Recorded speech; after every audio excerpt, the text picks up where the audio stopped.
সকালটা শুরুই হলো নাস্তা দিয়ে আলহামদুলিল্লাহ। তো আসসালামু আলাইকুম এভরিওয়ান, হ্যালো সবাইকে, সবাই কেমন আছেন?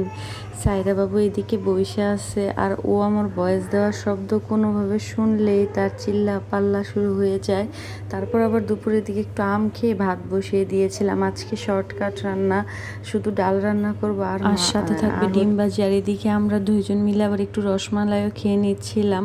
ঘরের মধ্যে মিষ্টি খাবার থাকলে শুধু খাইতে ইচ্ছা করে, আর সারাদিন খাবারের উপরই থাকি আমি। আর এদিকে ডিম ভাজিও করে নিচ্ছিলাম আমার আর আমার দেবরের জন্য। তবে আমি অনেক ডিম ভাজি পছন্দ করি আর আমার দেবর অনেক ডিম ভাজি পছন্দ করে। দুপুরবেলা খাওয়া দাওয়া শেষ করে সাইরাকে নিয়ে শুয়ে পড়লাম।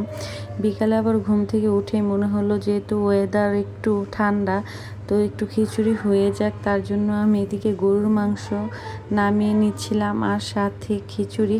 আর এদিকে আবার মেয়ের বাবা সন্ধ্যাবেলা নাস্তা নিয়ে এসেছিল। খিচুড়ি রান্না আমার শেষ, জিরা দিয়ে দিচ্ছি আর সাথে গরুর মাংস। রাত্রে খাওয়ার পর মনে হয়েছে ভিডিও করার কথা, সবাই ভালো